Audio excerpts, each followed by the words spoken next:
हम दोनों बीपीएससी से चयनित पदाधिकारी हैं। दोनों वैसे एक ही बैच के हैं पदाधिकारी, 67वें बैच के हैं। तो हम लोग एक दूसरे को पहले से जानते थे ट्रेनिंग के दौरान। मेरी अभी शादी हुई तो मुझे ऐसा लगा कि हाँ, जब मैं बोल रही हूँ चीज को तो मैं उसको अपने मन से एक्सेप्ट कर रही हूँ। कि जो मंत्र पंडित जी पढ़ते हैं वो अपने लिए पढ़ के चले जाते हैं, वो हमें तो समझ नहीं आता, लेकिन जो हमने अभी पढ़ा, जो हमने एक दूसरे को संवैधानिक रूप में एक्सेप्ट जो किया, उसकी एक अलग मान्यता है, उसकी एक जय भीम, जय भीम। सामाजिक मान्यता है। जैसे हम लोग ओबीसी से आते हैं तो हमने पढ़ा भी है कि किस तरीके से हमें प्रताड़ित किया जाता था हर जगह पे। हमें जहाँ जमीन पे भी बैठने का अधिकार नहीं दिया जाता था, जहाँ हमें सार्वजनिक कुएं से पानी पीने तक का अधिकार नहीं था, वो बाबा साहब भीमराव अंबेडकर ने हमें दिया। आज अगर हम लोग यहाँ पे पहुंचे हैं तो उनकी आवाज की वजह से पहुंचे हैं। उन्होंने संविधान को सबके लिए दिया। इनफैक्ट आपको पहले वोट का भी अधिकार नहीं था। ये सब अधिकार मिला सिर्फ और सिर्फ बाबा साहब के वजह से। और आज के समय में उनको याद करते हुए मेरी आंखें नम हो जाती हैं कि जिस प्रकार की प्रताड़ना उन्होंने सही, उसके बावजूद उन्होंने एक ऐसा बेहतरीन संविधान बनाया जो किसी से किसी भी प्रकार का भेदभाव नहीं करता है, उस वर्ग से भी भेदभाव नहीं करता है जिन्होंने हजारों साल का प्रताड़ना किया। सबसे पहले सर आपको शादी की बहुत बहुत शुभकामनाएं। मैम आपको भी। आप दोनों बीपीएससी से चयनित पदाधिकारी हैं और ओबीसी समाज से आते हैं। अक्सर देखा जाता है कि अर्जक विवाह जो होता है वो या तो एससी समाज के लोग करते हैं या ओबीसी में कुशवाहा समाज के लोग ज्यादा करते हैं। इस शादी से खुशी है कि अर्जक पद्धति से शादी हुई है? मुझे बहुत खुशी है कि ये शादी इस पद्धति से हुई है। चूंकि जो पुरानी व्यवस्था है उसमें एक तो है कि बहुत ज्यादा पैसे का खर्च है। आपने देखा होगा कि कितने कम समय में और नाहक एक मिनिमल फीस है अर्जक संघ का, उतना पैसा दे के आप जो है एक पूरा का पूरा विवाह संपन्न करा सकते हैं। तो जो लोग सिर्फ सामाजिक दबाव के चलते वैसी व्यवस्था को ढो रहे हैं कि भाई समाज क्या बोलेगा, उन्हीं को ये संदेश देने के लिए हम लोगों ने इस मंच से ये शादी इस तरीके से किया है कि आप, जरूरी नहीं है कि जिस वर्ग से आपने बोला कि शायद दलित वर्ग के लोग या फिर मोस्टली कुशवाहा समाज के लोग करते हैं, ये शादी ऐसी है जो हर किसी को करनी चाहिए। ये किसी एक वर्ग या किसी एक जाति तक नहीं रहना चाहिए, ये सभी के पास सभी के लिए ये उपलब्ध होना चाहिए ये तरीका। और चूंकि आप जैसा कह रहे हैं कि हमारे समाज में ये नहीं होता था, तो हमने, जो कि हमारा समाज इस बिहार राज्य का सबसे बड़ा आबादी के तौर पे समाज है, हमने उन्हें भी एक संदेश देने का कोशिश किया है कि आप इस पद्धति को अपनाइए, अपने पैसे और समय दोनों बचाइए और एक सुखी वैवाहिक जीवन की ओर अपना कदम बढ़ाइए। इसमें लड़की की तरफ से संकोच कुछ हुआ कि भाई इस तरह का विवाह हम तो सोचे ही नहीं थे कि हमारी शादी ऐसे होगी? और किसी का लड़की का भी सपना होता है ना, 7 फेरे होंगे, इस पर कई गाने हैं। लड़की तरफ से क्या दिक्कतें आई मनाने में? इसके लिए मैं अपने ससुर जी का बहुत बहुत धन्यवाद करूंगा, साथ में अपनी होने वाली पत्नी का भी, जो अब हो चुकी है मेरी पत्नी, उनका भी बहुत बहुत धन्यवाद करूंगा। हम दोनों बीपीएससी से चयनित पदाधिकारी हैं। हमने संविधान को पढ़ा है और संविधान के साथ साथ हमने इतिहास और बाकी चीजों को भी पढ़ा है, जिससे हमें ये ज्ञात हुआ कि ये परंपरा जो इतने सालों से चली आ रही है, ये एक हद तक लोगों को जकड़ कर बैठी है और लोग इस चंगुल से निकल नहीं पा रहे हैं। तो हमने, जैसा कि मैंने पहले कहा, मैडम ने और हमने दोनों ने मिलकर, मैडम को मैं ज्यादा धन्यवाद देना चाहूंगा क्योंकि जैसा आप कह रहे हैं कि हर एक लड़की का एक सपना होता है, तो ये इसका जवाब ज्यादा बेहतर मैडम दे पाएंगी। लेकिन मैं मैडम के बिहाफ पे ये कह रहा हूँ कि मैं उनका बहुत बहुत धन्यवाद करता हूँ कि वो इस पद्धति के लिए मानी, और अपने सास ससुर का भी बहुत ज्यादा धन्यवाद करता हूँ कि वो भी इस पद्धति के लिए माने। और एक सवाल ये, क्या ये प्रेम विवाह है या अरेंज मैरिज था? ये दोनों माता पिता ने अरेंज किया हमारा विवाह। ठीक है, हम दोनों वैसे एक ही बैच के हैं पदाधिकारी, 67वें बैच के हैं। तो हम लोग एक दूसरे को पहले से जानते थे ट्रेनिंग के दौरान बस, लेकिन जैसे बाकी ट्रेनिंग एक दूसरे को जानते हैं उसी प्रकार से जानते थे। ये विवाह पूर्णतः माता पिता के द्वारा आयोजित किया गया। परंपरागत तौर पर शादियां होती है हिंदू रीति रिवाज में कि उस तरह से हो, हल्दी हो, मंडप हो, 7 फेरे हो, वो सब कुछ नहीं हुआ। 5-10 मिनट में आपकी शादी हो गई। तो जी, ये आपका बहुत ही जेन्युइन सा चीज है कहना कि हर लड़की का एक सपना होता है, क्योंकि जिस सामाजिक परिवेश में हम लोग पले बड़े हैं वहां हम लोग यही देखते ही आए हैं। लेकिन जब हम इन लोगों के विचार को जाने और खुद जब हम संविधान को पढ़ रहे थे, तब हम समझे कि हम लोग कितनी ज्यादा रूढ़िवादियों से घिरे हुए हैं। तो क्यों ना उन रूढ़िवादियों से आगे आके हम लोग कुछ ऐसे चीज को अपनाएं जिसमें सबको सामाजिक समानता से देखा जाता है, सबको समान अधिकार दिया जाता है। तो मुझे इससे कोई दिक्कत नहीं हुई और मैं बहुत खुश हूँ कि मैं ऐसे परिवार में जा रही हूँ जहाँ पे सामाजिक एकता को सबसे ज्यादा महत्व दिया जाता है, जहाँ संविधान सर्वोपरि है। आप लोग जो इस तरह से लड़कियां हैं उनको क्या कहना चाहेंगे इस विवाह के लिए? ये जो अर्जक विवाह इसको किस रूप में देखते हैं?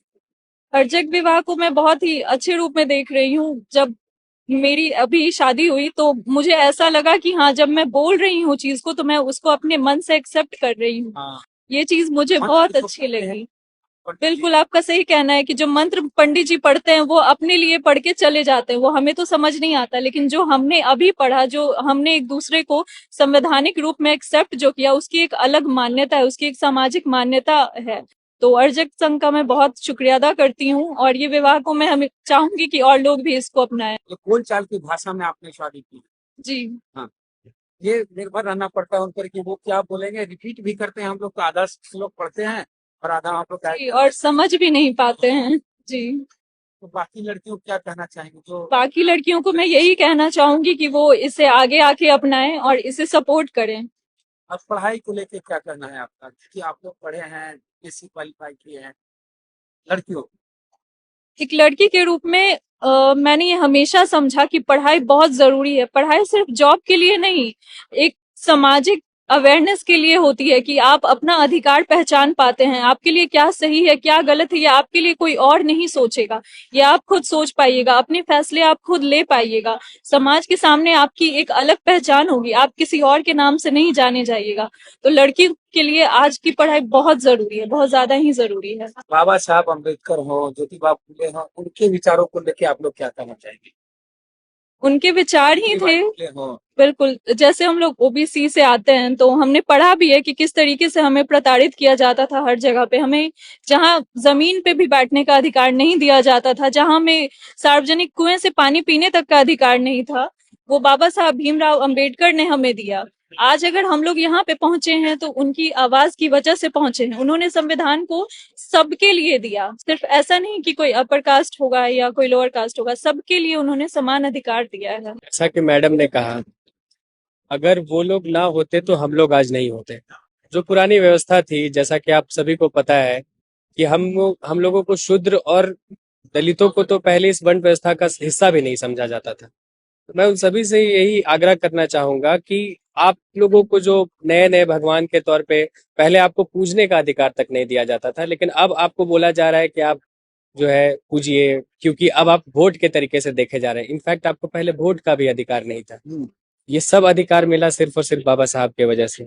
और आज के समय में उनको याद करते हुए मेरी आंखें नम हो जाती हैं कि जिस प्रकार की प्रताड़ना उन्होंने सही, उसके बावजूद उन्होंने एक ऐसा बेहतरीन संविधान बनाया जो किसी से किसी भी प्रकार का भेदभाव नहीं करता है, उस वर्ग से भी भेदभाव नहीं करता है जिन्होंने हजारों साल का प्रताड़ना किया। उस वर्ग के साथ भी अगर आज कुछ गलत होता है तो उनको भी आखिरकार उन्हीं बाबा साहब के संविधान के शरण में आना पड़ता है, जिनको इतने सालों तक उन्हीं लोगों ने प्रताड़ित किया था। तो ऐसे महामानव को मेरा कोटि कोटि प्रणाम है। और भी जो हमारे बहुत सारे महामानव हुए, जैसे ज्योतिबा फुले हुए, पेरियार हुए, इन लोगों ने समाज में वो अलग जगह है। एक ऐसे दौर में जब इन सब के खिलाफ, आज के समय आप देख रहे होंगे कि इन सब चीजों पे बोलना थोड़ा मतलब सही नहीं माना जाता, लोग उसमें बोलने से डरते हैं, लेकिन उन्होंने वैसे समय में बोला जब इन सब चीजों का कोई अधिकार भी नहीं था, ना बोलने का अधिकार था, समाज में आपको ना उठने बैठने का अधिकार था। तब ये कर पाना, उसके लिए कितना कलेजा चाहिए होगा, किस लेवल का हिम्मत चाहिए होगा, वो आप और हम सोच भी नहीं सकते हैं। तो ऐसे ऐसे महान मानव जितने भी हैं, उन सभी को मेरा आज कोटि कोटि नमन है। वो जहाँ कहीं भी हैं, उन सबको मेरा नमन है। और बस यही उम्मीद है कि अगर वो हमें देख रहे होंगे कहीं से भी, तो वो हमें आशीर्वाद जरूर देंगे एक सुखी दाम्पत्य जीवन के लिए। और जितने भी लोग इस वीडियो को देखेंगे, उन सभी से मेरा आग्रह है, कृपया अपने महान मानवों के बारे पढ़िए, अम्बेडकर जी के बारे पढ़िए, पेरियार के बारे पढ़िए, सावित्री बाई के बारे पढ़िए, और भी जितने हमारे महामानव है उनके बारे पढ़िए, ताकि उनके जीवन के संघर्ष आपको समझ में आएंगे। उनका क्या दौर रहा, उन्होंने क्या दौर देखा, और उस संघर्ष से पार पाके आपके मेरे बेहतरी के लिए उन्होंने जो लड़ाई लड़ी, उस लड़ाई को आप बेहतर और समझ पाएंगे और उनकी इस जो उन्होंने लड़ाई लड़ी है उसको और बेहतर अप्रिशिएट कर पाएंगे। इसलिए आप सभी से विनती है कि उनको पढ़िए, उनको समझिए और समाज सुधार की तरफ कदम बढ़ाइए, ताकि हम लोग एक समता मूलक समाज जिसमें सबको बराबरी मिले, वैसा समाज हम लोग निर्माण कर सकें, जैसा कि भीमराव अम्बेडकर जी का सपना था। आप सभी को बहुत बहुत धन्यवाद। आप हमारे चैनल लाइक, शेयर, सब्सक्राइब देखना मत भूलिएगा। जय भीम, जय भारत, जय संविधान। नमो बुद्धाय। धन्यवाद। चैनल आर्थिक समस्या से गुजर रहा है।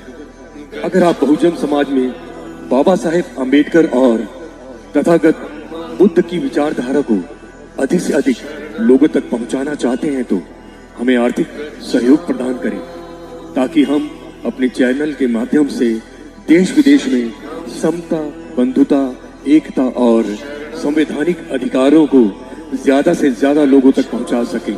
आप अपनी सहायता राशि नीचे लिखे खाते में जमा करा सकते हैं। खाता धारक गौतम रत्ना, खाता संख्या 316957686551, IFSC कोड SBIN 00603336, बैंक भारतीय स्टेट बैंक। आप हमारे बैंक खाते का विवरण स्क्रीन पर भी देख सकते हैं। मैं गौतम रत्ना गौतम फिल्म्स प्रोडक्शन में आपका स्वागत करता हूं। आप हमारे प्रोडक्शन हाउस के अंदर अपना कैरियर बना सकते हैं as a film director, as a producer and actor and actress and editor and cinematographer also. अगर आपको फिल्म से रिलेटेड कुछ भी प्रोजेक्ट आपको बनवाना है तो हमारे पास में पूरा सेटअप है, जिसमें फिल्म कैमरा है, शूटिंग लाइट्स है और एडिटिंग है। सारा A to Z एक ही जगह पर आपको हमारे यहाँ पर मिल जाएगा। तो दोस्तों आप हमें कांटेक्ट कर सकते हैं हमारे नंबर्स पर 9810085714। जय भीम, जय भीम।